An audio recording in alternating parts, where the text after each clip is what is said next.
10 నెలల కాలంలో కనీసం హెల్త్ కార్డు సమస్యను కూడా పరిష్కరించుకోలేకపోయింది. ఇది ఉద్యోగ సంఘాల నాయకుడిగా మీరేం చెప్తారు? ప్రజలకు కూడా వాస్తవాలు తెలియాలి. గత 15 సంవత్సరాలుగా తన జోబులో డబ్బులు చెల్లిస్తూ తను చందా కడుతూ ఈ రోజు ఒక పెన్షనర్ గాని ఒక ఉద్యోగి గాని కనీసం ఈ రాష్ట్రంలో వైద్యం కూడా పొందలేని స్థితికి వెళ్ళాడు అంటే మేము సిగ్గుపడాలి. అదే సమావేశంలో ముఖ్యమంత్రి మీకు ఏం చెప్పారు? సంపద సృష్టించిన సంపదను అందరికీ పంచిపెడతాం అని చెప్పారు. ఇప్పుడు సంపద సృష్టించే ఈ క్రమంలో ఈ ప్రాసెస్ లో ఉండగా మీరు ఉద్యమం అంటారేంటి? వెసులుబాటు అంటే ఏదో 10 రోజులకో నెలకో 2 నెలలకో వస్తానుకున్నాం కానీ సంవత్సరం రోజుల దాకా కనీసం మా దిక్కు ముక్కు మమ్మల్ని చూసి పలకరించే దిక్కు కూడా లేరు, మాట్లాడేవాళ్ళు లేరు, చెప్పేవాళ్ళు లేరు. ఎవరైనా ఊరుకుంటారా సార్? ఒక్క 1000 రూపాయల బకాయి ఉంటే చొక్కా పట్టుకుని వసూలు చేస్తారు.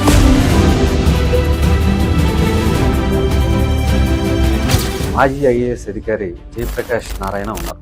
ఇప్పుడు ప్రభుత్వాలు ఉద్యోగుల్ని తలకెత్తుకోకూడదు, ప్రజలకు కదా సేవ చేయాల్సింది, అది రాష్ట్ర ఖజానా మీద భారమే కదా, నిర్ణయాలు చేంజ్ అవ్వాలి అని ఉద్యోగుల్ని దోషిగా చూపించి మాట్లాడిన వీడియోలు మీరు కూడా చూసుకుంటారు. మీరేం చెప్తారు దానికి?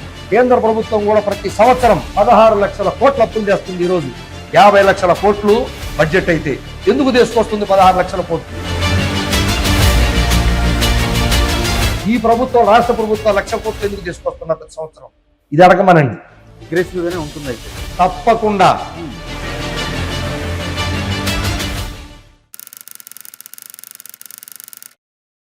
నమస్తే, వెల్కమ్ టు తెలుగు రాజ్యం. ఏపీజేఏసీ అమరావతి చైర్మన్ బొప్పరాజు వెంకటేశ్వర్లు ఈరోజు మన ప్రత్యేకత. నమస్కారం సార్. నమస్తే సార్. ఎలా ఉన్నారు? నడుస్తా ఉన్నాం ఉద్యోగం వైపు. ఉద్యోగుల ఆశలు ఆశయాల కోసం ఇక లాభం లేదు అని ఉద్యమ దిశగా ప్రయాణంలో ఉన్నాం ప్రస్తుతానికి.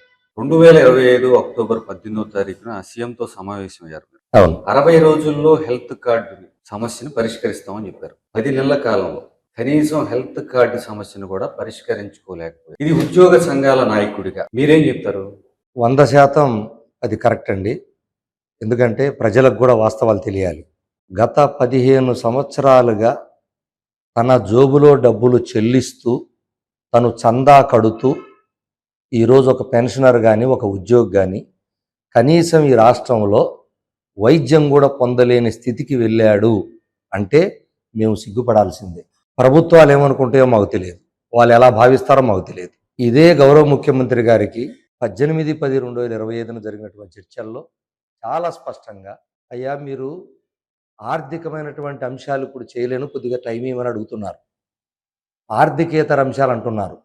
బయటేమో ఉద్యోగులు సుమారు 30,000 కోట్ల బకాయిలు ఉన్నాయి, అవి ఎప్పుడు తీసుకొస్తారని మమ్మల్ని అడుగుతున్నారు. దానికా మీరు చెప్పడం లేదు. ఈ ప్రభుత్వం వచ్చిన తర్వాత సంవత్సరం రోజులు దాటింది అంటే ఆనాటికి వాటి విషయం ఊసెత్తట్లేదు. డిఏలు లేవు, ఐఆర్ లేదు, పిఆర్సి లేదు, ఏ సమస్యని మీరు ఎత్తట్లేదు. కనీసం హెల్త్ కార్డు 15 సంవత్సరాలుగా నాడు 2014-19లో మీరున్నప్పుడు కూడా 5 ఏళ్ళు కూడా ఇది వృధా అయిపోయింది. కాబట్టి హెల్త్ కార్డునన్నా కనీసం ఉపయోగపడే విధంగా చేయండి. ఎందుకంటే మా ఉద్యోగులు పనిచేసే వాళ్ళకన్నా రిటైర్ అయినటువంటి పెన్షనర్లకి ప్రాణవాయువు లాంటి కార్డు అది. అటువంటి ప్రాణవాయువులు ఈరోజు ఎందుకు పనికి రాకుండా మూలబడిపోయింది. ఏ ఒక్కరూ వైద్యం చేయట్లేదు. దీనికి కారణం మేము కడుతున్న డబ్బులు కూడా ప్రభుత్వమే దగ్గర పెట్టుకొని ఆ డబ్బులు కూడా కనీసం చెల్లింపులు ఏదైతే నెట్వర్క్ ఆసుపత్రులు ఉన్నాయో వాళ్ళకు చెల్లింపులు చేయనందువల్ల ఈ దుస్థితి ఏర్పడిందని స్పష్టంగా చెబితే నో, ఇమ్మీడియట్గా 60 రోజుల్లో దాన్ని చేయమని చెబితే 10 మాసాలు దాటి సంవత్సరం కావస్తున్నా సరే ఈ రోజు కూడా ఆ హెల్త్ కార్డు మీద దిక్కు ముక్కు లేదంటే ఏ విధంగా ఉందో పరిస్థితి, ఉద్యోగుల పరిస్థితి ఈరోజు రాష్ట్రంలో ఇది ఒక్కటే నిజమైనటువంటి ఉదాహరణగా చెప్పుకోవచ్చు. Right sir. మీరు అదే సమావేశంలో ముఖ్యమంత్రి మీకు ఏం చెప్పారు? సంపద సృష్టించిన సంపదను అందరికీ పంచిపెడతాం అని చెప్పారు. ఉద్యోగులందరూ కూడా చక్కగా సీఎం మాటలకు కన్విన్స్ అయ్యారు, అలాగే అని చెప్పొచ్చారు. ఇప్పుడు సంపద సృష్టించే ఈ క్రమంలో ఈ ప్రాసెస్లో ఉండగా మీరు ఉద్యమం అంటారేంటి? ఆ రోజు వారు చాలా స్పష్టంగా అందరి సమక్షంలో చెప్పిన మాటలు ఏంటంటే, అది మీడియా ముఖంగా కూడా చెప్పారు.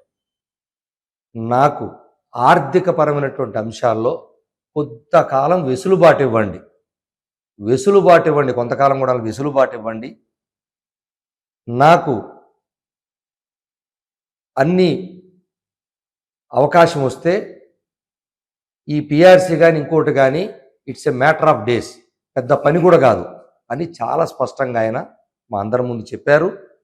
మేము కూడా వెసులుబాటు అంటే ఏదో 10 రోజులకో నెలకో 2 నెలలకో వస్తుంది అనుకున్నాం, కానీ సంవత్సరం రోజుల దాకా కనీసం మా దిక్కు ముక్కు మమ్మల్ని చూసి పలకరించే దిక్కు కూడా లేరు, మాట్లాడేవాళ్ళు లేరు, చెప్పేవాళ్ళు లేరు, ఎవరు చెప్పుకోవాలో తెలియదు, ఎవరు మా గోడు వింటారో కూడా తెలియని స్థితికి వెళ్తామని మేము అనుకోలేదు. అందుకనే విధి లేని పరిస్థితుల్లో ఒకవైపు వేల కోట్ల బకాయిలు పేరుకుపోతుంటే ఇది మళ్ళా ప్రజలకు తెలియాలి. మేమేదో ఉచితంగా కానీ లేదా అదనంగా కానీ లేదా బోనస్లు కానీ కాదు, మా జీత భత్యాల్లో మేము దాచుకున్నటువంటి డబ్బులు, జీతం తీసుకుంటూ డబ్బులు దాచుకుంటాం, ఆ డబ్బులు కూడా ప్రభుత్వాలు వాడుకొని ఈరోజు ప్రభుత్వం చెల్లించినట్టు చెప్తా ఉన్నారు. ఇది ఎంత దుర్మార్గం ఆలోచించండి. కాబట్టి మాకు రావాల్సినటువంటి వేల కోట్ల సంగాయి చెప్పేవాళ్ళు లేరు. ఎవరైనా ఊడుకుంటారా సార్? ఒక్క 1000 రూపాయల బకాయి ఉంటే చొక్కా పట్టుకుని వసూలు చేస్తారు. ఇన్ని వేల కోట్లు మీరే స్వయంగా జూలై 2024లో అసెంబ్లీ సాక్షిగా 28,000 కోట్ల పైచిలకు బకాయి ఉద్యోగులకు ఉంది అని ఆ రోజు నాటికి చెప్పారు. ఈ రోజుకి అయ్యంత పెరిగినాయి. మరలా ఈ కూటమి ప్రభుత్వం వచ్చిన తర్వాత ఒక్క డిఏ లేదా 5 డిఏలు పెండింగ్ ఉన్నాయా ఈ రోజుకి?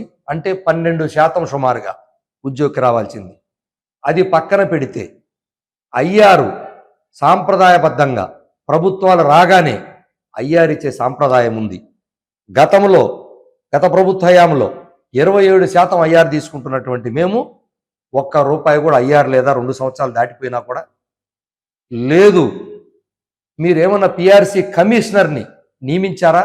₹1 ఖర్చు లేదు. అది ఎందుకు నియమించట్లేదు అంటే ప్రభుత్వం మీద కుట్రతోనే, కావాలనే, ఉద్దేశపూర్వకంగానే కమిషనర్ నియమిస్తే అయ్యారు అడుగుతామనేటువంటి వాదన బయట వినపడతా ఉంది. మరి ఇదే ఖాయం చేసుకోవాలన్నా మేము? సరే, 2019లో వైసీపీ ప్రభుత్వం గద్దెనెక్కిన తర్వాత ముందు వాళ్ళు ఎలక్షన్ ప్రామిస్లో ఏం చెప్పారో 27% ఐఆర్ ఇచ్చారు కదా, ఫస్ట్ క్యాబినెట్లోనే చేశారు. ఆ తర్వాత 2 సంవత్సరాలకి కరోనా లాంటి టఫ్ టైం నడిచినప్పుడు మీకు రావాల్సిన ఫిట్మెంట్ కోసం ఉద్యమవాడ పట్టారు, చలో విజయవాడ. అప్పుడు రివర్స్ పిఆర్సీ కింద 23% వేశారు. కానీ లాస్ట్ గవర్నమెంట్లో అన్ని డిఏలు ఇచ్చారు. అయ్యారు అనౌన్స్ చేసినట్టుగా ముందు 2-2.5 సంవత్సరాలు అయ్యారు ఇచ్చారు. తర్వాత అది రివర్స్ చేసిన ఒక 3-4% తేడాతో మొత్తం చెల్లించారు.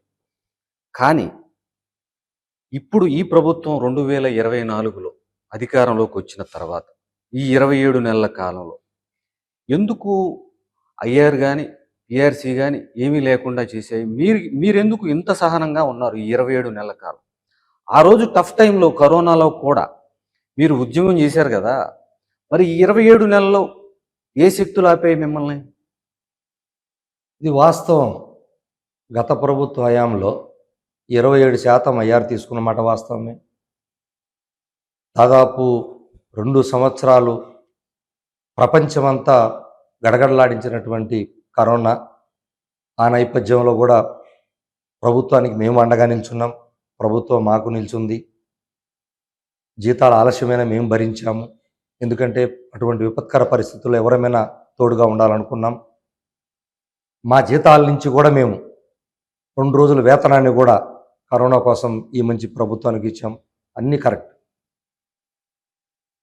వాస్తవంగా అంత పెద్ద కరోనాలో కూడా మా పిఆర్సీ సెటిల్ కావట్లేదు, ఆలస్యం అయిపోతుందని భయాందోళనకి వెళ్ళిపోయి భారీ ఉద్యమం 2022లో మేము చలో విజయవాడ లాంటి ఉద్యమం చేసిన మాట కూడా వాస్తవం. వెంటనే చర్చలకు పిలిచారు. సరే ఇస్తున్నటువంటి ఐఆర్ కన్నా తగ్గించి ఇచ్చిన మాట వాస్తవం, దానికి పూర్తిగా బాధపడ్డమాట వాస్తవం. ఇటు ఉద్యోగులు కానీ పెన్షనర్లకు అప్పుడు దాకిస్తున్నటువంటి అడిషనల్ క్వాంటమ్ ఆఫ్ పెన్షన్ 3% తగ్గిస్తే వాళ్ళు వేదన చెందారు. అవుట్సోర్సింగ్ ఉద్యోగులకి 30% ఇవ్వమంటే 23% ఇస్తే వాళ్ళు బాధపడ్డారు. అందరం బాధపడ్డమాట వాస్తవం. కానీ ఎక్కడ డిఏలు పెండింగ్ కానీ మిగిలినటువంటి అంశాలు ఎక్కడ కూడా మాకు పెండింగ్ పెట్టిపోయింది ఏం లేదు. ఏదైతే వాదనాడుకున్నామో, ఏదైతే ఒప్పందాలు చేసుకున్నామో ఆ ఒప్పందాల వరకు తీసుకున్నమాట వాస్తవం. అయితే టీఆర్ఎస్ అరియర్స్, డిఏ అరియర్స్ మాత్రమే పెండింగ్ పెట్టి వెళ్ళారు. అరియర్స్ మిగతా డిఏలు అప్డేట్గానే ఇచ్చారు. అయితే ఈ అరియర్సు అన్నీ మీకు చెల్లిస్తామని, మీకు మేము రాగానే ఎప్పటికప్పుడు డిఏలు ఇస్తామని, మంచి పిఆర్స్ ఇస్తామని, ఐఆర్ రాగానే ఐఆర్ ఇస్తామని చెప్పినటువంటి మాటలందరం తీసుకున్నాం పరిగణలోకి. నిజమే కదా, ఇవన్నీ వచ్చేస్తాయి, మాకు అప్పుడు ఏం రాలేదు కదా.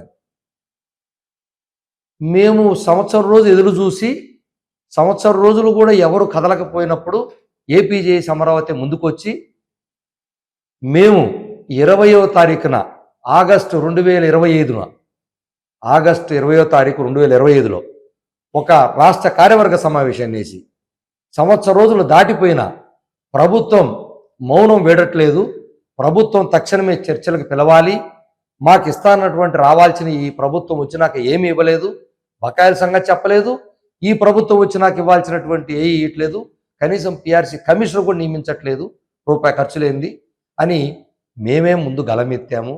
మా గలమెత్తిన తర్వాతనే 2 మాసాల్లోపు చీఫ్ సెక్రటరీలతో వీళ్ళతో సమావేశాలు జరిపి 2 నెలలు గడిపి కరెక్ట్గా 18/10/2025న మమ్మల్ని మంత్రివర్యులు తర్వాత ముఖ్యమంత్రి గారు వరుసగా చర్చలకు పిలిచిన మాట వాస్తవం.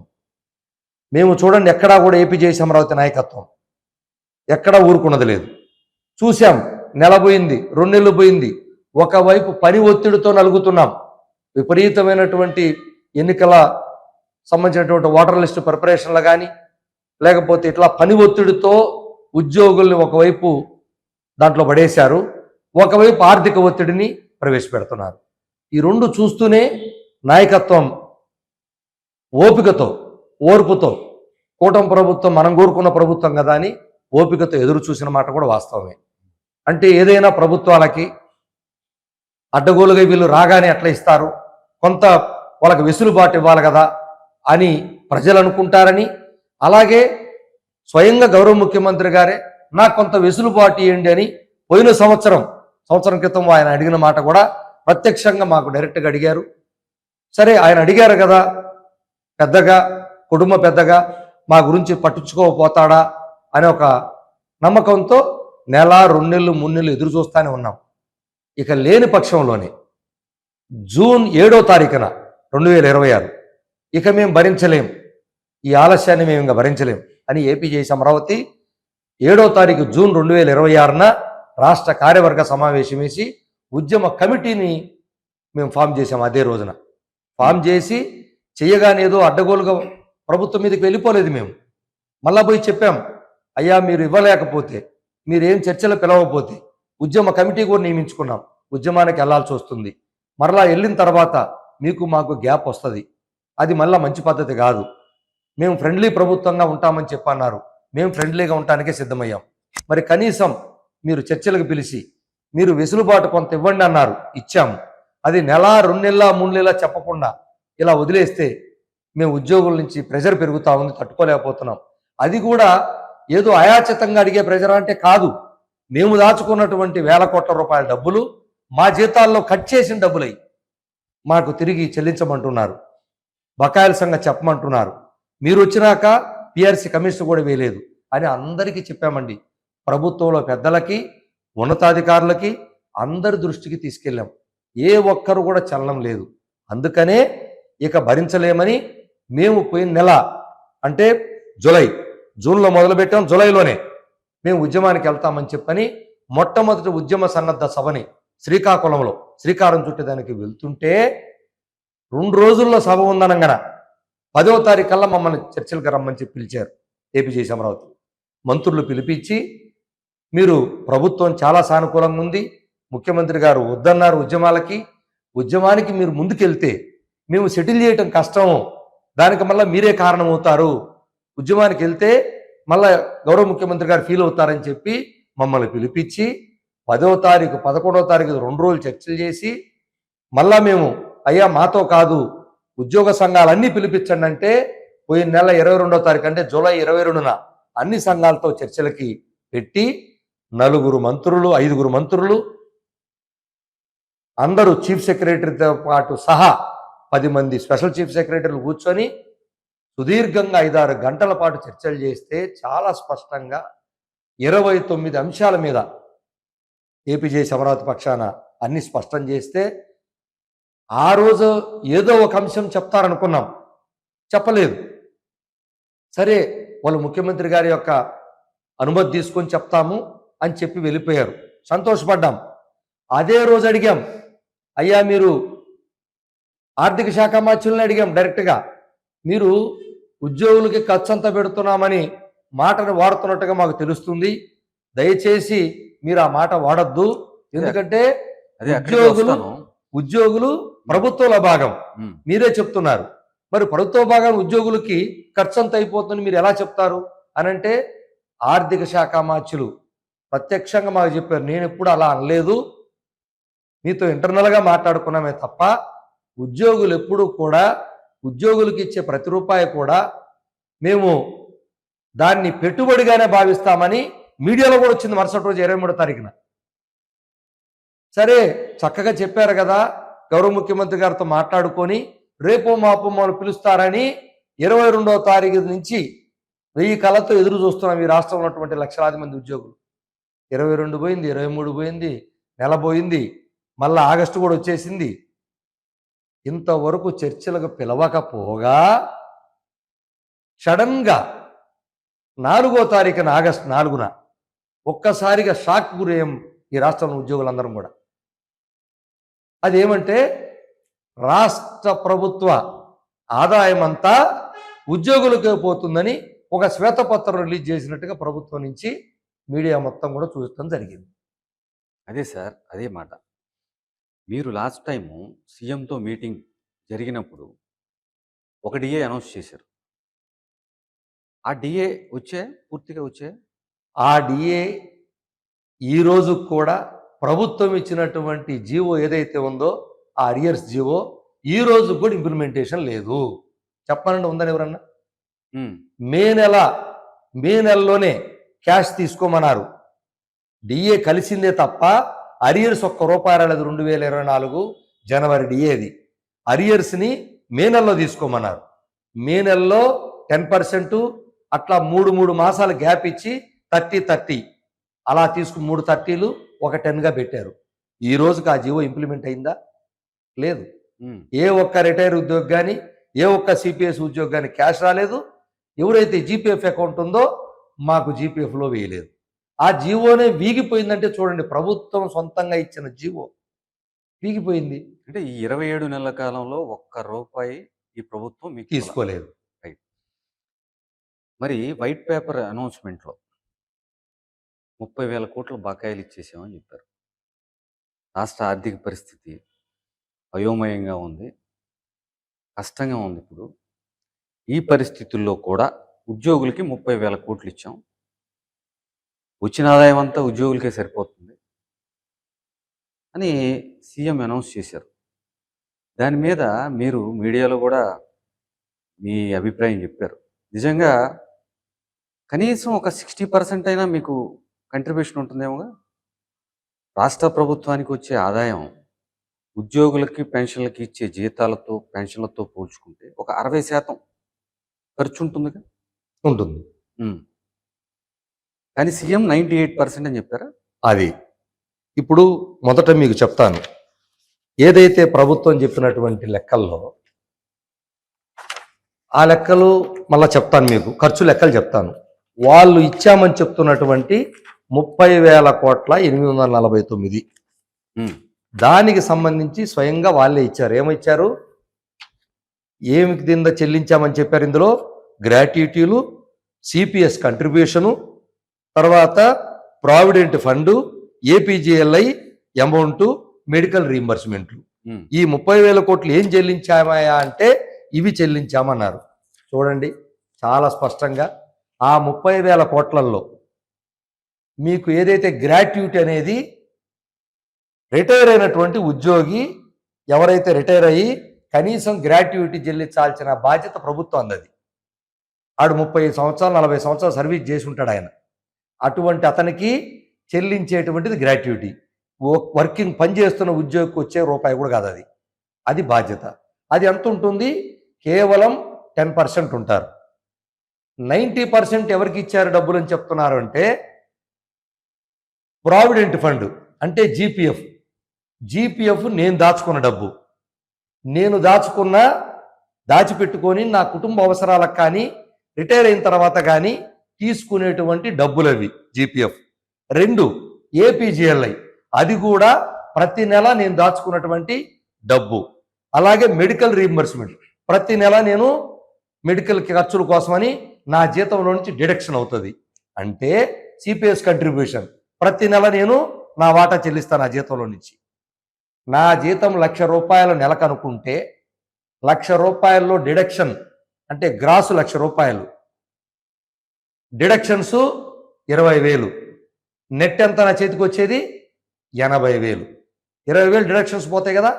ఆ డిడక్షన్స్ ఏంటివి? ఇవే GPF, APGLI, CPS contribution, medical రీయింబర్స్మెంట్లు. ఇవి మా యొక్క 20,000లో డిడక్షన్. అంటే నాకు ఇచ్చిన జీతంలో ఇచ్చేసావు కదా, ₹1,00,000 ఇచ్చినట్టే కదా రాసుకున్నావు. నా 20,000 దగ్గర దాచిపెట్టుకున్న డబ్బులు చెల్లించి మళ్ళా ఇచ్చానని చెప్తున్నారేంటి? ఇది నేను దాచుకుంది కదా, ఇది 30,000 కోట్లు నాకు ఇచ్చానని చెప్తున్నారే. ఒకసారి ఇచ్చేశారు కదా, మొన్న జీతంతో పాటు ఇచ్చారు కదా సార్ నాకు, మళ్ళా ఇచ్చానని చెప్తున్నారే. ఎంత విచిత్రం ఇది. ఇచ్చానని చెప్పాలంటే ఏం చెప్పాలంటే, మాకు డిఏలు ఇచ్చావా, డిఏ ప్రకటన అయినయా, నువ్వు చెల్లిస్తానని మీరు ఇచ్చినటువంటి ప్రభుత్వం ఏదైతే ఒక డిఏ ఇచ్చిందో దాని అరియర్స్ మీరు జీవో ఇంప్లిమెంట్ అయిందా? ఒకటే డిఏ, అది కూడా వీళ్ళ ప్రభుత్వం ఉంది కాదు, అది లాస్ట్ జనవరిది. అది లేదు పక్కన పెడదాం. పిఆర్సి కమిషన్ నియమించారా, దాని గురించి చెప్పారా? లేదు. ఐఆర్ ఇస్తా అన్నారు కదా రాగానే, ప్రభుత్వం రాగానే. గతంలో కూడా సాంప్రదాయం కొన్ని దశాబ్దాల నుంచి ఉంది కదా, ఎందుకు ఇవ్వలేదు దాని గురించి ఏమైనా చెప్పారా? పక్కన తెలంగాణ ప్రభుత్వ ఉద్యోగులు ఐఆర్ని 3 సంవత్సరాల నుంచి తీసుకుంటున్నారు. 1/10/2023 నుంచి తీసుకుంటున్నారు. ఇచ్చారా? అది లేదు. రిటైర్ అయినటువంటి ఉద్యోగులకి అడిషనల్ క్వాంటమ్ ఆఫ్ పెన్షన్ వెంటనే రాగానే పునరుద్ధరణ చేస్తామన్నారు. 2 ఏళ్ల నుంచి తీసుకెళ్లి పెండింగ్ పెట్టుకున్నారు. అదేమని ఇచ్చారా? లేదు. కాంట్రాక్ట్ ఉద్యోగులు క్రమబద్ధీకరణ కాకుండా ఆగిపోయిన వాళ్ళు ఉన్నారు, వాళ్ళని ఏమైనా చేశారా? లేదు. అవుట్సోర్సింగ్ ఉద్యోగులు లక్షలాది మందిని పెంచుతున్నారు, వాళ్ళకి సంబంధించి ఏమన్నా అదనంగా జీతం బచ్చాలు ఏమైనా ఇచ్చారా? ఇవన్నీ లేదు. మీరు మేనిఫెస్టోలో పెట్టిన సంక్షేమ పథకాలు వర్తింపు చేస్తే ఏమైనా జీవోలు ఇచ్చారా? ఇలా హెల్త్ కార్డు దగ్గర నుంచి ఇంతవరకు ఏమిచ్చారో వీటి గురించి చెప్పకుండా, లేదు మాకున్నటువంటి బకాయిలు 30,000 కోట్లు ఏదైతే ఉందో వాటికి సంబంధించి ఎవరికి ఎంతెంత రావాలో మా పే స్లిప్లో చూపించండి అయ్యా, మేము బతికున్నా చచ్చిపోయినా ఇంత రావాలి కదా నా కుటుంబానికన్నా తెలుస్తుంది, పే స్లిప్లో చూపించండి లేదా బాండాన్ని ఇవ్వమన్నాం. కనీసం దానికి లెక్కలు చెప్పారా? దానికి లెక్కలు చెప్పడానికేమో మీకు సమయం ఉండదు. మా ఉద్యోగికి పారదర్శకంగా నీ సొంత ప్రభుత్వ ఉద్యోగికి లెక్కలు చెప్పటం లేదు. కానీ శ్వేతపత్రం ద్వారా మాకు ఇచ్చిన డబ్బులు ఆల్రెడీ ప్రభుత్వం దగ్గర దాచిపెట్టుకున్న డబ్బులు మాకు ఇచ్చామని చెప్తున్నారు. ఇది 1. 2, మీరు ఏదైతే ఆదాయము ఖర్చులు చెప్తున్నారు, ఇది కూడా చూడండి ఎంత విచిత్రంగా ప్రభుత్వం చెప్పిందో. ఈ రాష్ట్ర ప్రభుత్వానికి ఏదైతే ఎవరమైనా ఏమని చెప్తారు, ఇచ్చే మొత్తం ఖర్చులో నీ ఖర్చు ఎంతయా అంటారు, లేదా వచ్చే ఆదాయంలో నీ ఖర్చు ఎంత అంటారు. అంతే చెప్తారా? లేదా ఒక ముక్క తీసుకొని ఇందులో నీ ఖర్చు ఎంత అని చెప్తారా? చెబితే మొత్తం ఖర్చులో ఉద్యోగుల ఖర్చు ఎంత, మొత్తం ఖర్చులో ఈరోజు 2,26,000 కోట్లలో నా ఖర్చు అని చెప్తున్నారు. మీరు 84,000 కోట్లు అని చెప్తున్నారు. అందులో మొత్తం ఉన్నాయి. అందరికీ ఒక్కరిది కాదు ఇది. ఇందులో ఎమ్మెల్యేలు, మంత్రుల జీతాలు, వాళ్ళకి ఇచ్చేటువంటివి, అలాగే నామినేటెడ్ పోస్టులు వాళ్ళయి, గ్రాంట్స్ నీడ్ వాళ్ళయి, అవుట్ సోర్సింగ్ వాళ్ళయి, అందరి ఉన్నాయి. అన్ని జీతాలు కలుపుకొని అందరి ఖర్చులు తీసేస్తే మీరు అనుకున్న ప్రొఫెషనల్ ఐటీ ఎక్స్పర్ట్స్ కూడా అవి ఎవరు వాడతారో ఎవరు పెట్టుకుంటారో మాకు తెలియదు, వాళ్ళవి కూడా దీంట్లో ఉన్నాయి 3,000 కోట్లు సంవత్సరానికి. ఇవన్నీ కలిపితే 84,000 కోట్లు. అంటే 2,26,000 కోట్లలో 84 కోట్లు కేవలం 37% ఖర్చులో. సరే, మీరు అనుకున్నట్టు ఆదాయంలోకి వెళ్దాం. మొత్తం ఆదాయం ఎంత మనకి? మీరు ప్రభుత్వం ఏం చెప్పింది ఆ రోజు? 4 రాష్ట్రాల ఉదాహరణ చూపించింది. తెలంగాణ, తమిళనాడు, కర్ణాటక, కేరళ. చూడండి ఎంత ఇది మభ్యపెట్టడము ప్రజలను కానీ ఉద్యోగులకు కానీ. 4 రాష్ట్రాలకు సంబంధించి ఉద్యోగుల ఖర్చుని ఆ రాష్ట్రాల్లో వచ్చే ట్యాక్స్ ఆదాయం మొత్తంలో ఖర్చును చూపించారు ఆ 4 రాష్ట్రాలకు మాత్రం. కానీ ఆంధ్రప్రదేశ్ రాష్ట్రానికి మాత్రం స్టేట్ ఓన్ రెవెన్యూ అని చూపించారు. ఎంత తప్పండి ఇది? ఎంత సత్యదూరం ఇది? 4 రాష్ట్రాలకేమో మొత్తం ట్యాక్స్ రెవెన్యూ చూపిస్తారా? ఆంధ్రప్రదేశ్కి వచ్చేకేమో స్టేట్ ఓన్ రెవెన్యూ చూపిస్తారా? ఇక్కడ ఒక మాట చెప్పండి. ప్రభుత్వం ప్రామిస్లు చేస్తుంది, హామీలు ఇస్తుంది. రేపు గవర్నమెంట్లోకి వస్తే అవి ఇవి చేస్తాం, ఉచిత పథకాలు ఇస్తామని. అది చేయాలా వద్దా అనేది వాళ్ళకున్న కమిట్మెంట్ ప్రకారం నడుస్తుంది. ఆ ఖర్చు వాళ్ళ కమిట్మెంట్ ఉంటే ఎక్కువ అవుతుంది, కమిట్మెంట్ లేకపోతే ఆ ఖర్చు తగ్గుద్ది. కానీ మీకు ఇచ్చే కమిట్మెంట్ మాత్రం ఖచ్చితంగా చేసి తీరాల్సిందే. ఎందుకు? ఎంప్లాయీస్ కాబట్టి, మీకు రాజ్యాంగం పరంగా వచ్చిన హక్కులు ఉన్నాయి కాబట్టి ఖచ్చితంగా మీకు ఏదైనా అనౌన్స్ చేస్తే అమలు చేసి తీరాల్సిందే కదా.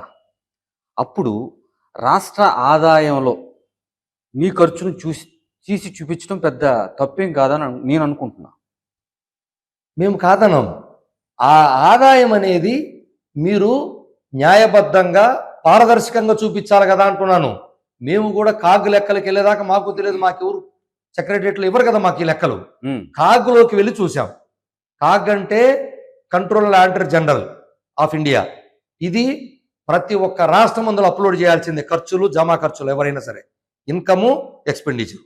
వాళ్ళయే మేము చెప్తున్నాం. మా తప్పైతే వచ్చి చెప్పమనండి, వాళ్ళు చూపించినవి. అందులో మీరు మమ్మల్ని మాకు ఆదాయం మొత్తం చూపించకుండా ఖర్చు ఎందుకు చెప్తున్నారు? ఆదాయం ఎంత? ట్యాక్స్ ఆదాయం మొత్తం చెప్పాలి కదా. మళ్ళీ మిగిలిన రాష్ట్రాలు ఎందుకు తక్కువ అని చెప్పారు? తెలంగాణ 40% ఖర్చు ఉంది, వాళ్ళు బాగా తగ్గించుకున్నారు, అందువల్ల అన్ని ఇవ్వగలుగుతున్నారని చెప్తున్నారు. తెలంగాణలో 40% అయితే తెలంగాణ ఉద్యోగులు, మా ఉద్యోగులు 40:58 రేషియోలో మేము విభజించబడ్డామా లేదా? రాష్ట్రం విడిపోయిన తర్వాత అంటే 58% మేము, 42% వాళ్ళు. మా ఖర్చు ఎంత ఉండాలి? వాళ్ళది 44 అయితే నాదెంత? మొత్తం మీ ట్యాక్స్ రెవెన్యూలో 58%. అది మేము చెప్పేది. సరిపోయింది కదా. ఎక్కడ ఎక్కువ ఉంది? కాబట్టి అది కూడా మళ్ళీ మొత్తం ఆదాయంలో చూపించామనుకోండి 47%. ఇంకా తగ్గుతుంది. 47% మొత్తం రెవెన్యూ అంటే వచ్చే ఆదాయం. మేము క్యాపిటల్ రెవెన్యూ జోలిపోవట్లేదు. క్యాపిటల్ అంటే అప్పులు తీసుకురావడం కానీ అవసరమైనవి, లేదా ఏదైనా కార్పొరేషన్లు ఏర్పాటు చేసి ప్రభుత్వం సంపాదన చేయటం కానీ, వాటి జోలి మాకు ఆదాయం వద్దు. కేవలం రెవెన్యూ, స్టేట్ రెవెన్యూ. ఏదది? ఎక్సైజ్ ద్వారా రానివ్వండి, ల్యాండ్ రెవెన్యూ ద్వారా రానివ్వండి, లేకపోతే స్టాంప్స్ అండ్ రిజిస్ట్రేషన్ ద్వారా రానివ్వండి, ట్యాక్సుల ద్వారా రానివ్వండి. ఎంత ఉంది? 1,41,000 కోట్లు. అది 1,78,000 కోట్లు ఈ రాష్ట్ర ఆదాయం సొంతంగా మనకు వచ్చేటువంటిది.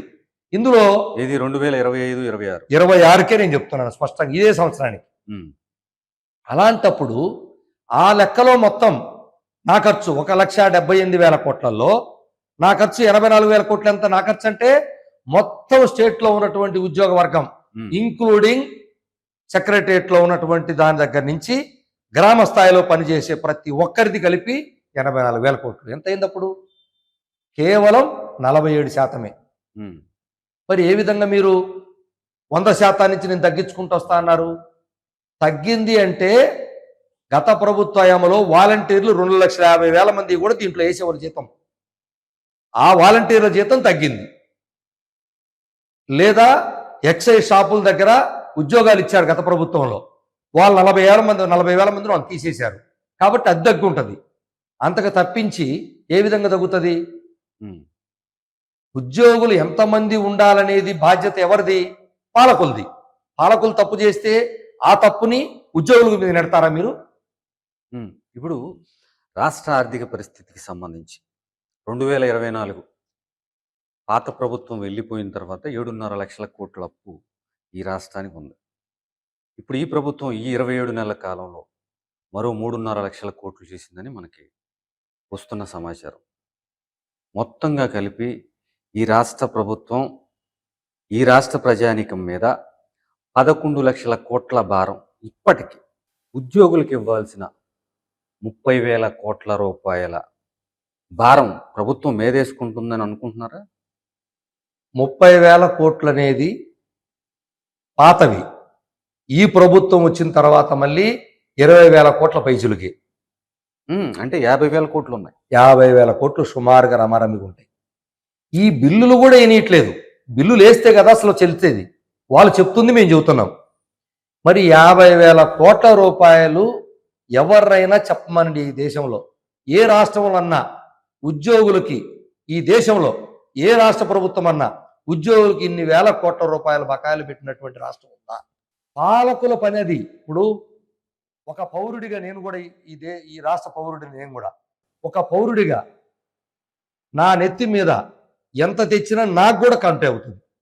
ప్రజలకి కౌంట్ అవుతుంది, నాకు కౌంట్ అవుతుంది. నేను కూడా ఉన్నాను అందులో, ప్రజల్లో భాగం. నేను కూడా దానికి బాధ్యత. తెచ్చే ప్రతి రూపాయి అప్పు నేను కూడా నా నెత్తి మీద కూడా ఉంటుంది. అది నేను కూడా కట్టాలి. ఎవరు అప్పులు తీసుకురమ్మని ఎవరు చెప్పరు. కానీ పాలకుల పని అది.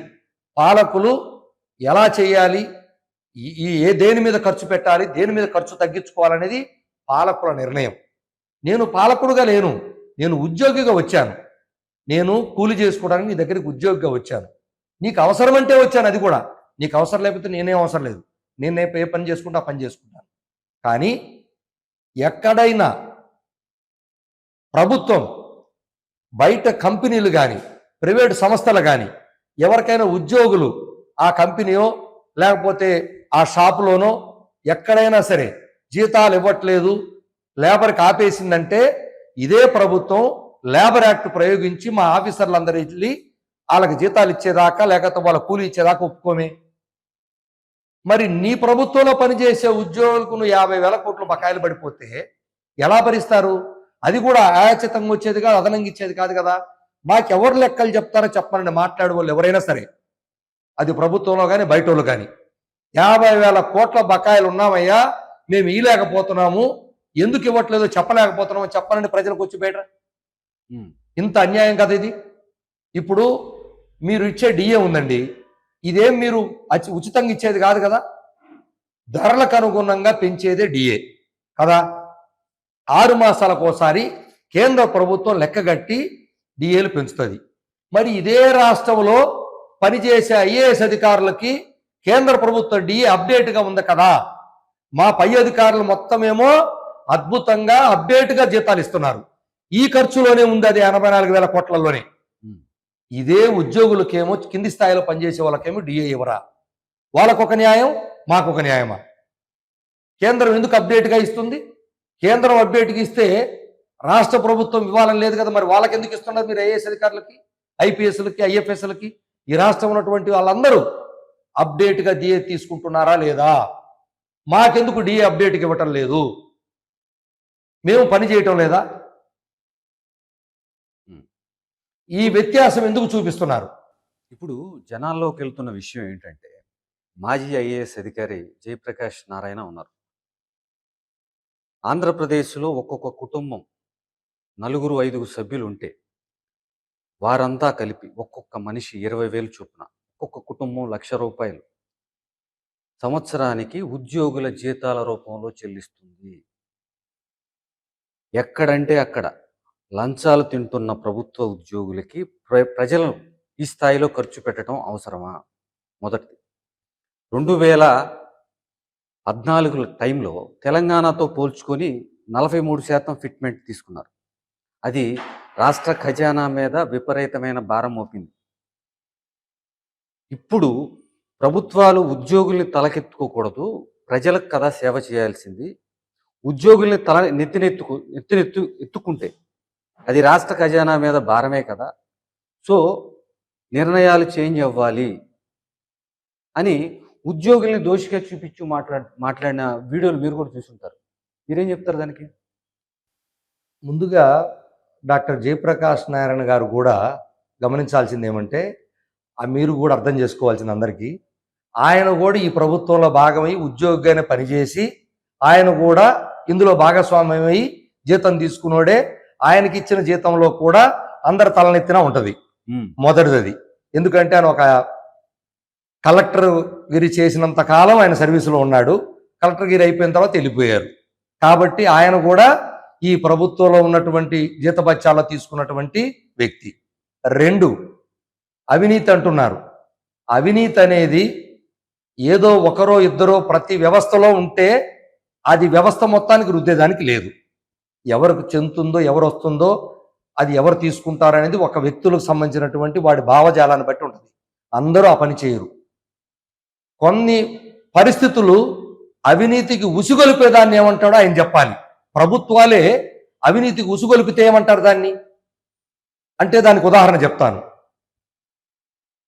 ప్రభుత్వ కార్యాలయాలు పనిచేయాలంటే, ఉద్యోగి పనిచేయాలంటే కనీసం ఇవ్వాల్సినటువంటి ఏర్పాటు చేయాలి, కనీస అవసరాలు తీర్చాలా లేదా? ఈరోజు ప్రభుత్వం ఒక ఆఫీసులో ఖర్చుకి నెలకి 240 రూపాయలు ఇస్తుందంటే ఆలోచన చేయండి మీరు. 240 రూపాయలతో ఆఫీసు నడుపుతారా? లేదు. ఒక అధికారికి నెలకి 40,000 రూపాయలు, ఉదాహరణగా 40,000 రూపాయలు వెహికల్ ఎక్స్పెండిచర్ ఇవ్వాలనుకోండి, ఆయనకి అద్దె వాహనానికి 5,000 రూపాయలు ఇస్తే, 10,000 రూపాయలు ఇస్తే మిగతా 30,000 ఎక్కడ తెచ్చుకోమని చెప్తుంది? లేదు. ఇంకోటి కూడా అడుగుతాను, ప్రోటోకాల్. దీనికి విపరీతమైనటువంటి ఖర్చు ఉంటుంది కదా, మీకు తెలుసు కదా. ప్రజాప్రతినిధులు, గౌరవంగా మంత్రివర్యులు, గౌరవ ముఖ్యమంత్రి వర్యులు అందరూ పర్యటనలోకి వస్తారు కదా. వచ్చినప్పుడు ఎంత బడ్జెట్ ఇస్తున్నారు, ఎంత ఖర్చు అవుతుంది, ఎవరన్నా లెక్కలు తీశారా? మీరు అయిన ఖర్చును అయినట్టు ఏమన్నా ఇస్తున్నారా? ఇవన్నీ దేనికి దారి తీస్తాయని అడుగుతున్నా నేను. అవన్నీ ఏమన్నా అప్డేట్ చేయగలుగుతున్నారా? అది ఆయన గమనించగలుగుతున్నారా? అది అవినీతి సంబంధించి చెబుదాం. అంటే ఎవరు అవినీతిని సమర్థించమని ఎవరు కోరుకోరు. ఎందుకంటే ఆ అవినీతిలో నేను కూడా భాగమవుతాను, అంటే నేను కూడా బాధితునవుతాను ఏదో ఒక రోజు. ఇప్పుడు ప్రభుత్వ కార్యాలయాల్లో అవినీతి ఏ స్థాయిలో ఉందో మీకు చెప్పాల్సిన పనిలే. మీరు ప్రభుత్వ ఉద్యోగులందరికీ లంచాలు తీసుకోవద్దని ఒక ఉద్యమం చేయొచ్చు కదా. ప్రభుత్వం ఎప్పుడైతే అప్డేట్గా ప్రభుత్వ ఉద్యోగులకు సంబంధించినటువంటివి కనీసం దృష్టి పెట్టి ఏమి ఇస్తున్నాము, ఏమి ఇవ్వట్లేదు, ప్రభుత్వం ఎప్పుడు కూడా ఎంత పని చేయించుకుంటున్నాము, ఎంత ఒత్తిడి పెడుతున్నాము అని ఆలోచిస్తుంది తప్ప ఆ ఉద్యోగికి, ఆ కార్యాలయానికి ఏం కావాలనే దృష్టి పెట్టినప్పుడు మాత్రమే మీరు చెప్పింది చేయగలుగుతాం. ఆ రివ్యూలో ఉద్యోగికి ఏం కావాలి, కార్యాలయానికి ఏం కావాలి, కంప్యూటర్లు ఎప్పుడు తీసుకొచ్చాము, ఏమేం పనులు ఉన్నాయి, ఏం పని చేస్తున్నాడు, వాడికి ఏం సదుపాయాలు, కనీస సౌకర్యాలు, కనీసం శిక్షణ కూడా లేనటువంటి పరిస్థితి ఈరోజు. మీకు తెలుసా, ఈరోజు ఈ రాష్ట్రంలో లక్షలాది ఉద్యోగులు ఖాళీలు ఉన్నాయి. అన్ని అవుట్సోర్సింగ్తో నింపుకుంటున్నారు. ఎందుకున్నాయి ఖాళీలు అసలు? ఇందాక మీరు అన్నారు, డాక్టర్ జయప్రకాష్ నారాయణ గారు అన్నారని. మరి వారి హయాంలో మండలాల వ్యవస్థ పెట్టారు. మండలాల వ్యవస్థ పెడితే మరి మేము అప్పుడే వచ్చాం, 86లో రిక్రూట్మెంట్ అయ్యాం. ఆ రోజు సర్వీస్ కమిషను మండలాలు పెట్టాము కాబట్టి ఉద్యోగులు కావాలన్నారు. మరి ఆ రోజు నాకు ఇంటర్వ్యూ చేసింది కూడా డాక్టర్ జయప్రకాష్ నారాయణ గారి. నేనే ఇంటర్వ్యూకి వెళ్ళాను. మరి ఆ రోజు ఉద్యోగాలు ఎందుకని అడగలేదే? ఉద్యోగాలు తప్పు చేశారు ఆ రోజు ఏమన్నా? ప్రజా అవసరాలకి, ప్రజా సంక్షేమం తీర్చేదానికి, ప్రభుత్వం చేపట్టే అభివృద్ధి కార్యక్రమాలు ప్రజలకు చేర్చేదానికి ఉద్యోగులు కావాలని ఆనాడు మండల వ్యవస్థ ప్రజలకు దగ్గరకు చేర్చాలని ఉద్యోగులు కావాలన్నారు. మేము వచ్చాం. అది మా తప్ప? లేదు. గత ప్రభుత్వం గ్రామ స్థాయిలో వ్యవస్థను పెంచాలి, ప్రజలకు చేరువ చేయాలి, సచివాలయాలు పెట్టాలనుకున్నారు. గ్రామ సచివాలయాలు పెట్టారు, 150,000 మంది వచ్చారు. అది వాళ్ళు చేసిన తప్ప. లక్షల మంది పరీక్షలు రాస్తే వేల మంది ఉద్యోగాలకు వచ్చాం. మేం చేసిన తప్ప అది? మేము ప్రజల్లో భాగం కాదా? ప్రభుత్వాలు ఎంత అవసరమో ప్రభుత్వాలు నిర్ణయాలు తీసుకోవాలి, ఉద్యోగులు కాదు నిర్ణయాలు తీసుకునేది. ఆయన ఇంకా అడగదలుచుకుంటే ఈ అప్పులు ఎందుకు తెస్తున్నారు, ఎందుకు అవసరం అవుతుంది, దాని మీద మాట్లాడమని చెప్పండి ఆయన్ని. ఎందుకు ఈ రాష్ట్ర ప్రభుత్వాలు, కేంద్ర ప్రభుత్వం కూడా ప్రతి సంవత్సరం 16 లక్షల కోట్ల అప్పులు తెస్తుంది. ఈరోజు 50 లక్షల కోట్లు బడ్జెట్ అయితే ఎందుకు తీసుకొస్తుంది 16 లక్షల కోట్లు? ఈ ప్రభుత్వం, రాష్ట్ర ప్రభుత్వం 1 లక్ష కోట్లు ఎందుకు తీసుకొస్తున్నారు ప్రతి సంవత్సరం? ఇది అడగమనండి. మేము ఆదాయంలోనే మా ఖర్చు చెప్తున్నాం. ఆదాయం తగ్గించుకోవాలి, ఎట్ట పెంచుకోవాలి అనేది పాలకుల వ్యవహారం, ఉద్యోగిది కాదు. బొప్పరాజు గారు, ఇది కూడా వినండి. క్యాబ్ డ్రైవర్ కి కిరాయి దొరుకుతుందన్న గ్యారంటీ లేదు. అడ్డా మీద నిలబడే కూలీకి పని దొరుకుతుందన్న గ్యారంటీ లేదు. రైతుకి పంట చేతికి వస్తుందన్న గ్యారంటీ లేదు. క్యాబ్ డ్రైవర్ కి కిరాయి దొరుకుతుందన్న గ్యారంటీ లేదు. అడ్డా మీద నిలబడే కూలీకి పని దొరుకుతుందన్న గ్యారంటీ లేదు. వాస్తవానికి ప్రపంచంలో ఎవరికి వచ్చే నెల ఉద్యోగం ఉంటుందన్న గ్యారంటీ లేదు. ఒక్క భారతదేశంలో ప్రభుత్వ ఉద్యోగికి తప్ప. ప్రభుత్వ ఉద్యోగులు ఏమన్నా కారణ జన్ముల? అవసరం లేని ఉద్యోగులని ఎందుకు తొలగించరు? పని చేయకపోతే ఉద్యోగం ఊడుతుందన్న భయం లేకపోతే ఎవరైనా పని చేస్తారా? మైక్రోసాఫ్ట్ 15,000 ఉద్యోగులను తీసేసింది. ఫేస్బుక్ 4,000, స్విగ్గీ 1,000, ఓలా 1,000 మందిని తీసేసింది. అమెరికా 1,000 మంది ప్రభుత్వ ఉద్యోగులను తొలగిస్తే నా అభిమాన నాయకుడు అర్జెంటీనా అధ్యక్షుడు హావియర్ మిలే గత సంవత్సరంన్నర కాలంలో 50,000 అంటే దాదాపు 10% ప్రభుత్వ ఉద్యోగులను తొలగించాడు. భారతదేశంలో 4 కోట్లకు పైగా ప్రభుత్వ ఉద్యోగులు ఉన్నారు. అవసరం లేదని ఒక 1,000 మందిని తీసేయడం మీరు ఎప్పుడన్నా చూసారా? లేదు. తలకిందులుగా తపస్సు చేసిన అవసరం లేని కేంద్ర రాష్ట్ర ప్రభుత్వ ఉద్యోగులను తీయలేదు. సర్దార్ పటేల్, డాక్టర్ అంబేద్కర్ కలిసి రాజ్యాంగంలో ఆర్టికల్ 311 చేర్చి ప్రభుత్వ ఉద్యోగులకు అసాధారణ రక్షణలు కల్పించారు. ఆ 311 ఈ రోజు ప్రజల మెడకు గుదిబండై కూర్చుంది. సగటు భారతీయుడు సంవత్సర ఆదాయం 1,14,000. సగటు ప్రభుత్వ ఉద్యోగి అంతకు 7-8 ఇంతలు సంపాదిస్తాడు. రిటైర్ అయిన తర్వాత జీవితకాలం పెన్షన్, చనిపోయిన తర్వాత భార్యకో భర్తకో సగం పెన్షన్. అంటే ఒక్కొక్క ప్రభుత్వ ఉద్యోగిని ప్రజలు 50-60 ఏళ్లు బ్రతుకున్నప్పుడే కాక చనిపోయిన తర్వాత కూడా మొయ్యాలి. ఇవి కాక అదనంగా మళ్లీ లంచాలు, పోలీస్ స్టేషన్, ఆస్తుల రిజిస్ట్రేషన్, కరెంటు నీళ్ల కనెక్షన్, బిల్డింగ్ పర్మిషన్, ప్రతి చోట లంచాలు. ఇక 10,000 కోట్ల రూపాయల ఖర్చు చేసిన ప్రభుత్వ స్కూళ్లలో పిల్లలకు అరకొర చదువు, ప్రభుత్వ ఆసుపత్రుల్లో దొరకని వైద్యం, ఇట్లా నాసిరకం సేవలు అందించే ప్రభుత్వ ఉద్యోగులకి ఎందుకు ఇవ్వాలి మనం ఈ అసాధారణ రక్షణలు? రెక్కాడితే కానీ డొక్కాడని 140 కోట్ల జనాభా ఉన్న బీద దేశంలో 4.5 కోట్ల ప్రభుత్వ ఉద్యోగుల కోసం ఈ రాచరిక వ్యవస్థ అవసరమా? బ్రష్, పేస్ట్, సబ్బు మీద 18% పన్ను, సిమెంట్ మీద 28%, పెట్రోల్ డీజిల్ మీద 100% పన్ను, బీదోడు తాగే మద్యం మీద 500% పన్ను. ఇలా ప్రజల నడ్డి విరగొట్టి వసూలు చేసిన పన్నులతో ఈ ప్రభుత్వ ఉద్యోగుల ఫ్యూడల్ వ్యవస్థను ప్రజలు ఎందుకు పెంచి పోషించాలి? ఆర్టికల్ 311 రద్దు చేయాలి. అవసరం లేని ప్రభుత్వ ఉద్యోగులను తొలగించే వెసులుబాటు కల్పించాలి. రాజకీయ ప్రతీకారాల కోసం కాకుండా పారదర్శకంగా అవసరం లేని ప్రభుత్వ ఉద్యోగులను తొలగించే వ్యవస్థ తేవాలి. ఈ ఆశయం సాకారం అయ్యే వరకు ప్రభుత్వ ఉద్యోగుల నియామకాలు బాగా తగ్గించి కాంట్రాక్ట్ ఉద్యోగులను నియమించుకోవాలి. ఆయన ఏమంటారు విన్నారుగా. ఇప్పుడు సెంటర్ ఫర్ లిబర్టీ సంస్థ నడుపుతున్న నలమోదు చక్రవర్తి గారు ఇప్పుడు ఆయన చెప్పేదాని ప్రకారం ఏం చెప్తాడంటే, రాజ్యాంగమే విపరీతంగా ప్రభుత్వ ఉద్యోగులకు అవకాశం కల్పించింది, పనిచేయనటువంటి వాళ్ళు అవసరమా, వీళ్ళకి ఇన్ని రక్షణలు అవసరమా అని మాట్లాడుతున్నారు. రాజ్యాంగమే తప్పంటాడు ఆయన? రాజ్యాంగం రాసిందే తప్పంటాడా అంబేద్కర్ గారు? ఆయన చక్రవర్తి గారు రాజ్యాంగ సవరణ కూడా చేయాలంటున్నారు. అదే ఆయన ఆ స్థాయికి వెళ్ళి ఆ సవరణలు ఎవరు చేసినా అందరం స్వాగతిస్తాం, మంచి కోసం అందరం స్వాగతిస్తాం, అవినీతిని అందరం తరిమి కొడదాం, అందరిలో మేము కూడా ఉంటాం. ఎందుకంటే బాధితులుగా మేము కూడా వెళ్ళి నా పని కావాలన్నా కూడా నేను దాంట్లో బాధితులు అవుతాడు. కాబట్టి ఎవరం దాన్ని ఎంకరేజ్ చెయ్యం. అలా అని వ్యవస్థలు మొత్తం అవినీతిమయం కాదు. అలా అయ్యే పని అయితే ఆయన ఏం మాట్లాడతాడు? ఈరోజు వ్యవస్థలో ప్రైవేటీకరణకు మొత్తం అప్పచెప్దామని చెప్తాడు ఈయన. ప్రైవేటీకరణకు మొత్తం అప్పచెప్తే ప్రైవేటీకరణలో అవినీతి లేదా? ప్రైవేటీకరణలో అవినీతి జరగటం లేదా?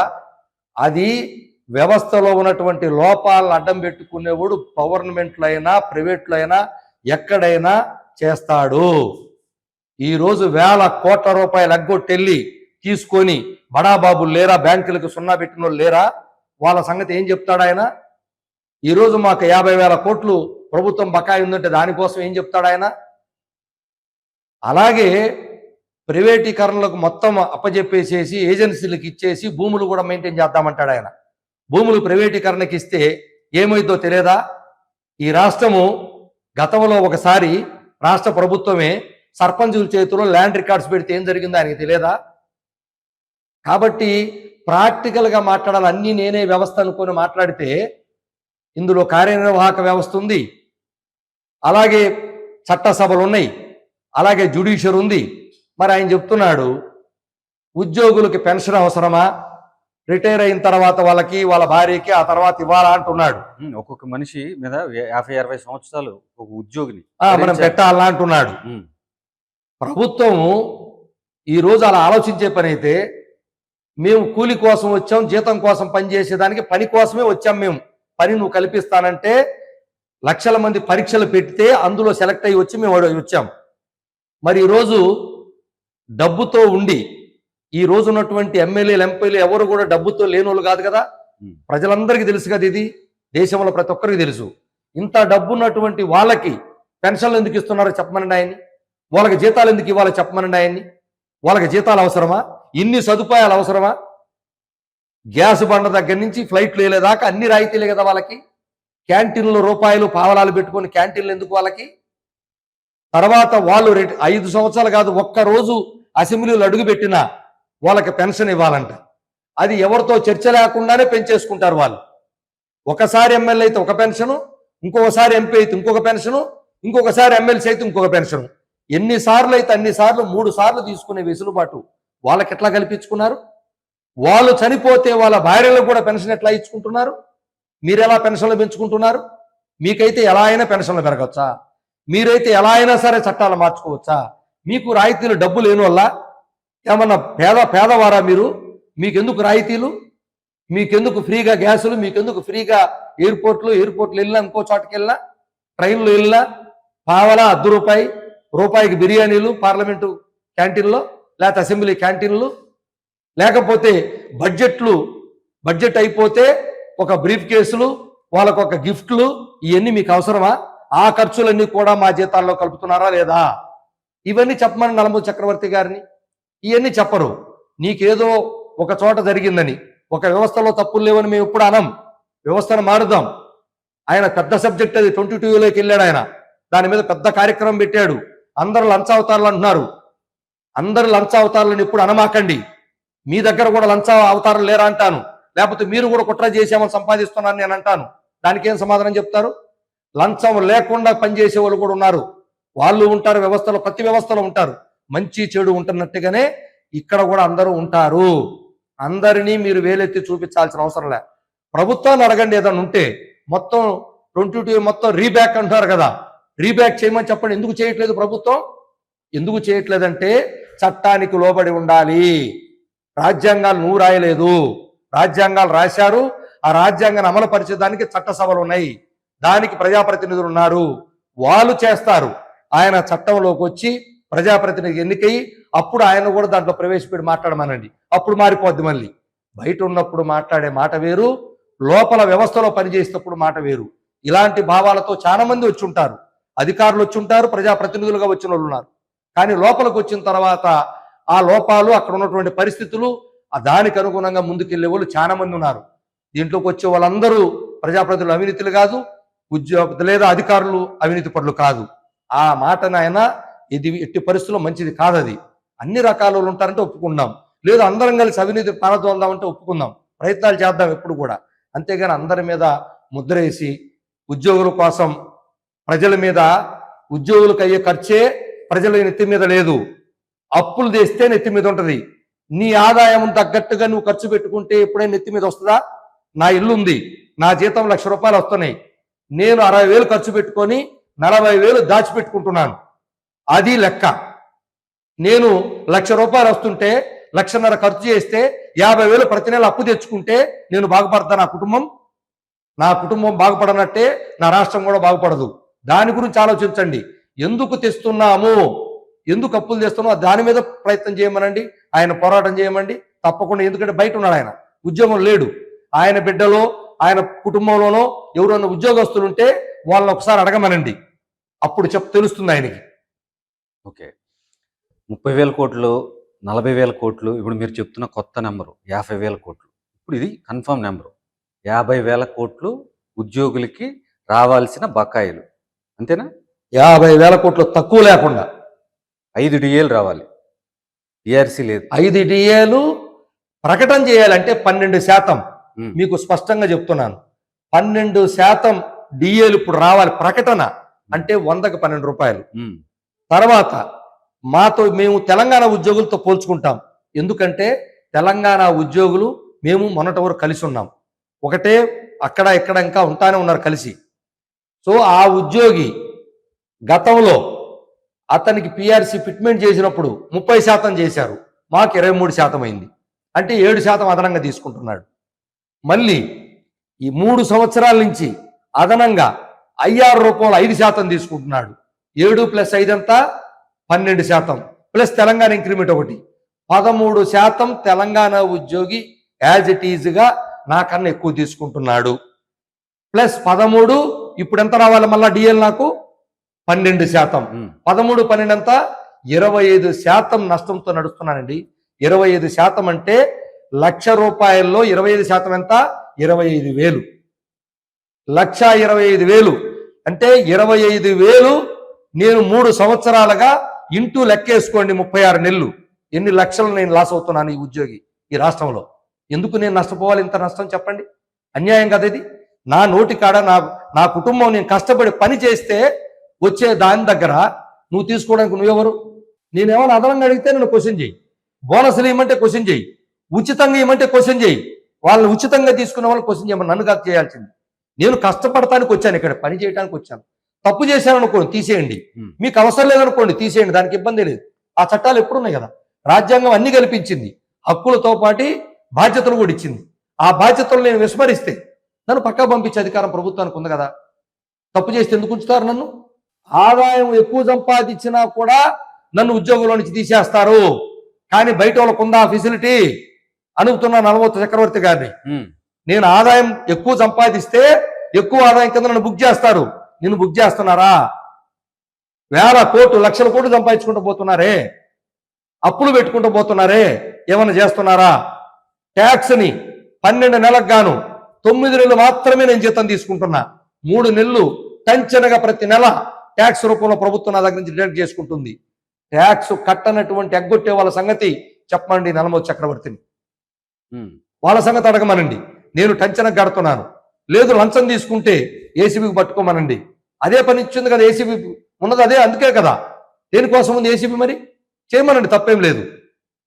ఎవరైనా పీడిస్తే ఆ పని చేస్తారు వాళ్ళు, దానికి వ్యవస్థలు ఉన్నాయని చెప్తున్నాను. మీరు అందరూ లంచగొండలని చెప్పి అనడంతో లంచం తీసుకునే వాళ్ళు మంచోళ్ళు వాళ్ళందరూ కూడా ఆత్మ బాధపడిద్ది, వాళ్ళు మానసిక క్షోభ పెట్టడం తప్పు. అది ఎవరికా హక్కు లేదు. మీకేమి ఇచ్చారు హక్కుని? మమ్మల్ని నిజాయితీగా ఉండే వాళ్ళని బాధ పెట్టే హక్కు మీకు ఇవ్వలేదు కదా. అందరినీ అవినీతి పనులు అనకూడదు, అది తప్పని చెప్తున్నాం. ఓకే సార్, ఇప్పుడు అసెంబ్లీ సమావేశాలు జరుగుతున్నాయి. ఈలోపే మీ ఉద్యమ కార్యాచరణ 28వ తారీఖు ఏదో సమావేశం పెట్టి తర్వాత షెడ్యూల్ రిలీజ్ చేస్తూ ఉంటున్నారు కదా. ఏమో ఈలోపు గవర్నమెంట్ నుంచి పిలుపు వస్తే ఆగుతారా ఉద్యమ కార్యాచరణ? ఆపేది చర్చలు సానుకూలంగా అయితేనే ఆపేది, అంతే తప్ప చర్చలకు పిలిచినంత మాత్రాన్ని ఆపేయరు.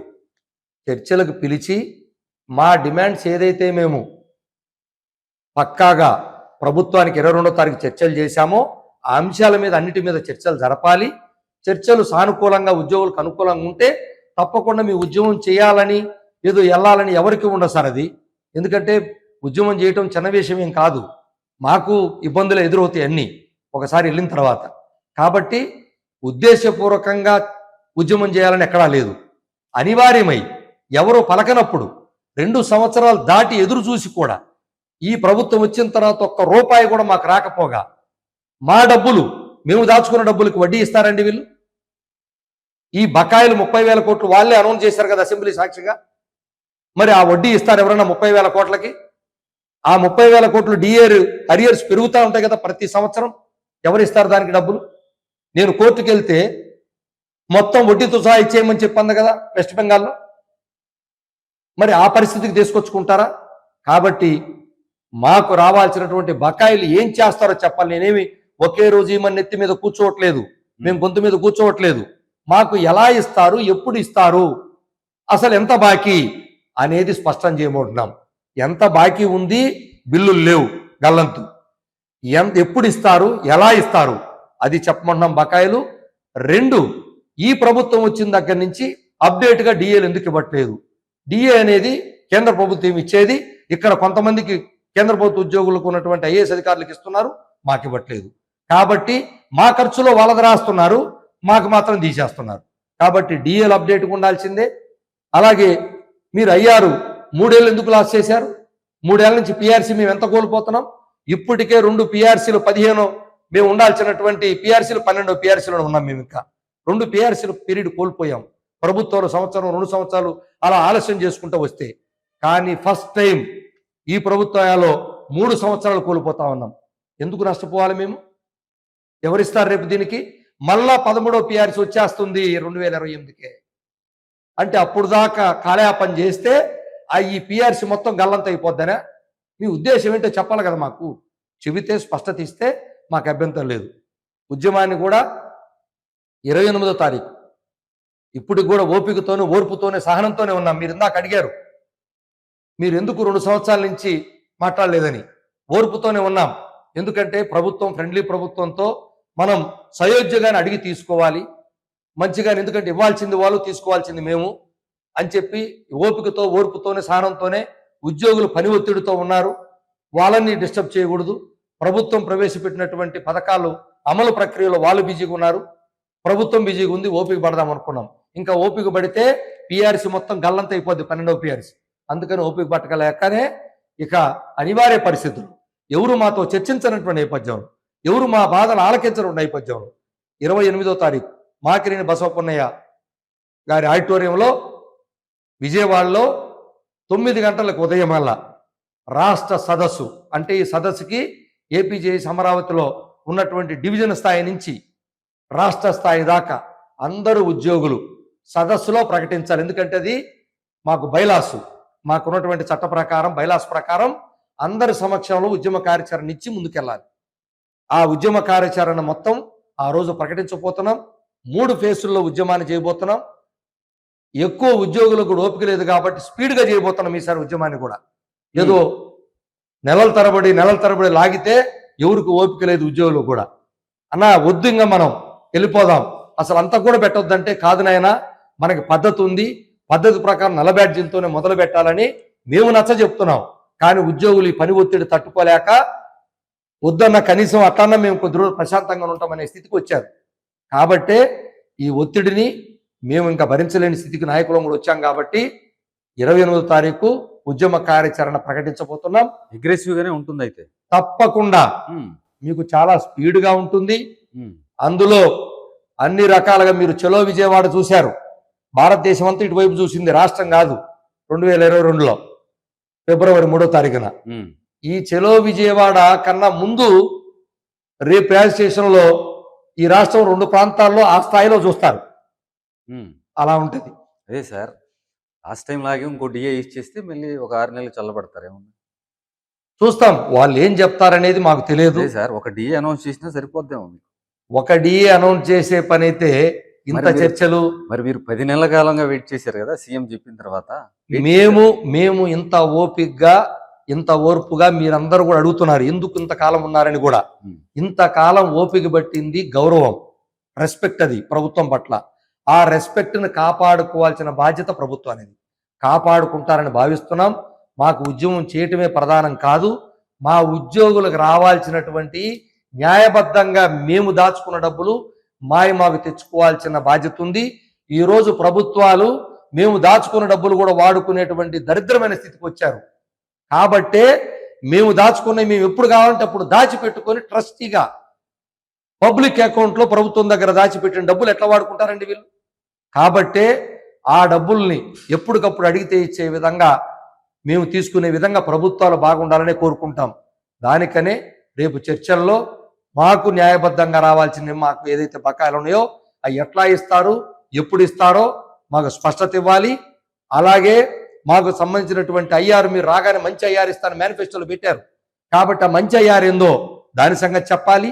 అలాగే మాకు ఇప్పుడు వరకు మీరు ఇవ్వాల్సినటువంటి డిఏలు ఏదైతే ఉన్నాయో 5 డిఏలు మేము తోటి అధికారులు తీసుకుంటుంటే మేమెందుకు చూస్తూ కూర్చోవాలో ప్రతి ఉద్యోగి అర్థం చేసుకోవాలి. ఇప్పుడు మన పైన ఉన్నతాధికారులందరూ డిఏలు తీసుకుంటున్నారు, నేనెందుకు తీసుకోకూడదు అనేది ప్రతి ఉద్యోగులు ఇప్పుడు వచ్చేసింది. కాబట్టి మా డిఏ సంగతి చెప్పాలి. అలాగే పిఆర్సి కమిషనర్ని 3 ఏళ్లు లాస్ చేశారు. పక్కన తెలంగాణ ప్రభుత్వం 12% మాకన్నా ఎక్కువ జీతం తీసుకుంటున్నారు కాబట్టి దాని సంగతి చెప్పాలి. అడిషనల్ క్వాంటమ్ ఆఫ్ పెన్షన్దారులు ఆశగా ఎదురు చూస్తున్నారు 4.5 లక్షల మంది ఈరోజు. వాళ్ళకేం చేస్తారో చెప్పాలి. కాంట్రాక్ట్ అవుట్సోర్సింగ్లు, గ్రామవార్డు సచివాలయ ఉద్యోగులు వీళ్ళందరి సమస్యల్ని స్పష్టంగా మాకు అడ్రస్ చేయాలని చెప్పి మేము కోరుతున్నాం. సరే, ఇప్పుడు ఉద్యమ కార్యాచరణ గురించి కూడా ఇందాక అనౌన్స్ చేశారు కదా, ఎలా ఉండబోతుంది అగ్రెసివ్గా? అంటే మాకు గతంలో మాకు పద్ధతులు ఉన్నాయి. ఎందుకంటే ప్రభుత్వంకి మేము ఉద్యమ నోటీసు జారీ చేసే దగ్గర నుంచి మొదలవుతుంది. ఆ సభ అయిన వెంటనే 2 రోజుల్లోనే ఫస్ట్ గౌరవ సిఎస్ గారికి మేము నోటీస్ ఇవ్వాలి. అది మా బాధ్యత, తప్పకుండా ఇచ్చి తీరాలి. పద్ధతులు ఇవన్నీ కూడా సిస్టంలో భాగం. సో వారికి నోటీస్ ఇచ్చి 1 వారం గ్యాప్ ఇవ్వాలి. గ్యాప్ ఇచ్చి మేము షెడ్యూల్ పెడతాం. ఈలోపు కూడా ప్రభుత్వం పిలిస్తే పిలుస్తుంది, లేకపోతే లేదని అది ఇచ్చేటువంటి సాంప్రదాయం. ఆ సాంప్రదాయాల్ని పాటిస్తూనే ఉద్యమ రూపకల్పన అనేది 3 ఫేసుల్లో తయారు చేస్తున్నాము. ఇంకా ఆ ప్రక్రియలో ఉన్నాము. ఆ ప్రక్రియలో మేము ఈసారి మీరు గమనించాల్సింది, ఉద్యోగులు అందరూ ఆ సంఘాల ఈ సంఘాలను చూసే పరిస్థితి కూడా లేదు. కింద ఉద్యోగులు ఎప్పుడెప్పుడు అని ఎదురు చూస్తున్నారు. ఎందుకు ఇంత అన్యాయం జరుగుతుంది, ఇన్ని వేల కోట్లు మనకు ఎప్పుడు ఇస్తారు, ఒకవేళ మనం తీసుకోకుండా ఏదన్నా జరిగితే ఆ డబ్బులు ఎవరు తీసుకోవాలనే పరిస్థితి కూడా ఈరోజు తెలియని పరిస్థితికి వెళ్ళాము. పక్కన తెలంగాణ ఉద్యోగం కన్నా మనం వేల రూపాయలు లాస్ అవుతున్నాము. కాబట్టి పోరాటం రండి అని మమ్మల్ని ఇష్టం వచ్చినట్టు ఇప్పుడు మీ వీడియో చూస్తే కింద రాస్తారు, ఇంకేందిరా బొప్పిగా ఎంతసేపు, నువ్వు ఎమ్మెల్సీ తీసుకుంటున్నావా, లేకపోతే నువ్వేమన్నా సూట్ కేసు తీసుకున్నావా, ఇన్ని అంటే ఆవేదన తప్పులేదు వాళ్ళ ఆవేదనలో, అంటే ఆలస్యం భరించలేకపోతున్నారు వాళ్ళు. కాబట్టి ఉద్యమం చాలా తీవ్రంగానే సాంప్రదాయంగా ఏదైతే చేస్తున్నామో అవి పాటిస్తూనే స్పీడ్గా ఉద్యమాన్ని నడుపుతాం.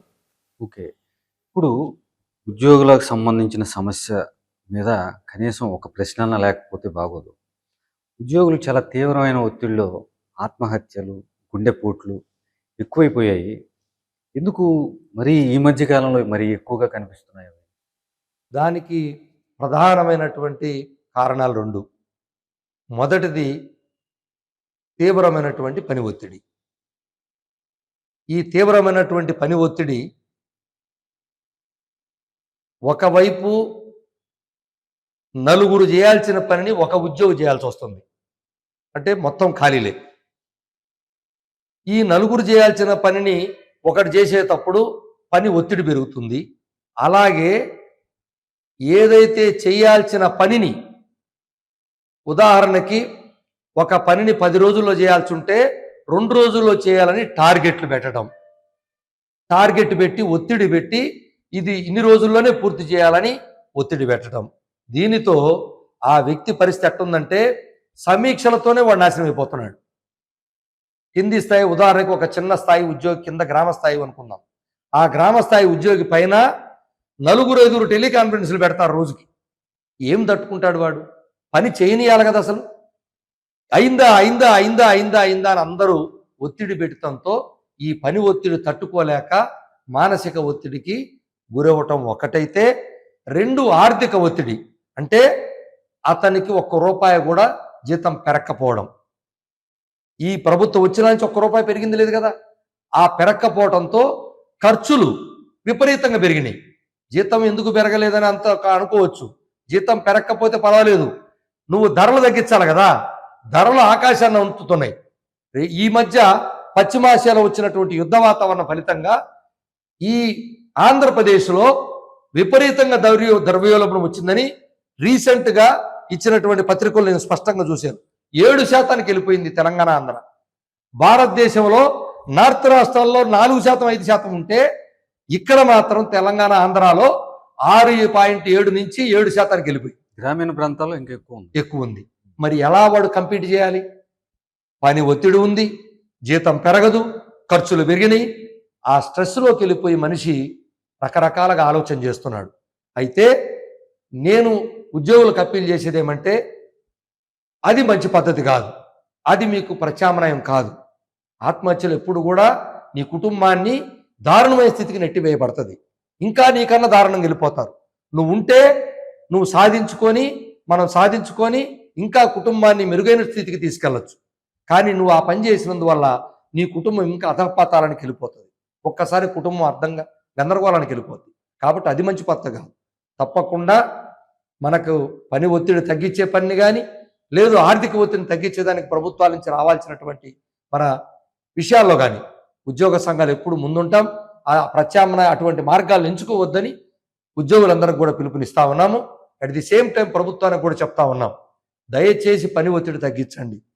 మొదటి నుంచి ఉన్నటువంటి మీ మీద ఉన్నటువంటి అపవాదం అదే, ప్రభుత్వం మీద పని ఒత్తిడి పెరుగుతూ ఉంటుందని. సమీక్షలు పెరుగుతూ ఉన్నాయి. ఫ్రీగా వదిలేయండి. ఒక పని చెప్పి ఆ పని ఎన్ని రోజుల్లో చేస్తారో కింది స్థాయిలో, క్షేత్రస్థాయిలో పనిచేసే ఉద్యోగులు అడగండి. అయ్యా, ఈ రీసర్వే అనేది ఈ గ్రామానికి 2000 ఎకరాలు చేయటానికి ఎన్ని రోజులు పడుతుందని అడగండి. చెప్తాడు అతను, అయ్యా 2 నెలలు పడుతుంది, ఎకరాకి ఎన్ని రోజులని. అన్ని ప్రాంతాలు ఒకే రకంగా రావు.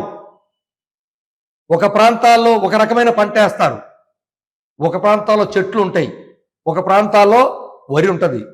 వరి చేసే చోట చేయటం సర్వే ఒక రకంగా ఉంటుంది. చెట్లు పెద్ద పెద్దవి పలాస లాంటి ఏరియాల్లో చెట్లు పెద్ద చెట్లు అలాగే ఉంటాయి. అవన్నీ కూడా జీడి మామిడి చెట్లు, అక్కడ చేయటం ఒక రకంగా ఉంటుంది. పండ్ల తోటలు ఉన్న చోట చేయటం ఒక రకంగా ఉంటుంది. పిచ్చి చెట్లు ఉన్న చోట చేయటం ఒక రకంగా ఉంటుంది. కాబట్టి పని ఒత్తిడి ఎంత చేయాలో క్షేత్రస్థాయి ఉద్యోగిని అడిగి ఆ పని ఒత్తిడిని తగ్గించండి అని పదే పదే ఉన్నతాధికారుల ద్వారా చెప్తున్నా సరే ఎవరూ పట్టించుకోవట్లేదు. కాబట్టి ప్రభుత్వం ఇప్పటికైనా అన్నీ ఒకే రోజులో ఒకేసారి చేయలేం కదా. ఒకేసారి ఎన్నికల పని, ఒకేసారి రీసర్వే, ఒకేసారి మన సెన్సస్, ఇన్ని ఎట్లా చేస్తారండి ఒకే ఉద్యోగి? ఒక పని తర్వాత ఒక పని చేయించుకుంటే పని ఒత్తిడి పెరగకుండా ఉంటుంది. కాబట్టి ప్రభుత్వం పని ఒత్తిడి తగ్గించేటువంటి ప్రయత్నాలు చేయాలి. అట్ ది సేమ్ టైం అక్కడ వాడికి ఇవ్వాల్సిన కనీస అవసరాలు ఇవ్వకుండా, ప్రభుత్వం రిలీజ్ చేయాల్సినటువంటి డబ్బులు రిలీజ్ చేయకుండా అక్కడ ఆర్థిక ఒత్తిడి అక్కడ కూడా పెడతా ఉన్నారు. దీంతో ఉద్యోగి తట్టుకోలేక ఆ డబ్బులు తెచ్చి ఖర్చు పెట్టలేక తన జోబులో డబ్బులు తెచ్చి ఖర్చు పెడుతూ, ఇంట్లో డబ్బులు తీసుకొచ్చి అక్కడ ఖర్చు పెడుతూ పని ఒత్తిడి పెరుగుతూ ఆ ఒత్తిడిని తగ్గించమని ప్రభుత్వానికి కోరుతా ఉన్నారు. చాలా విషయాలు మాట్లాడారు sir. All the best. Thank you sir. Hello, Telugu రాజ్యం ఛానల్ చూస్తున్నారా? సామాజిక, రాజకీయ, జీవన చిత్రణే తెలుగు రాజ్యం. అతిశయోక్తులు, అసత్యాలు ఉండవు. రాజకీయ కోణం కాదు, ప్రజా కోణమే కొలబద్ద. తెలుగు రాజ్యం వీక్షణ మీ ఉత్తమ అభిరుచికి నిదర్శనం.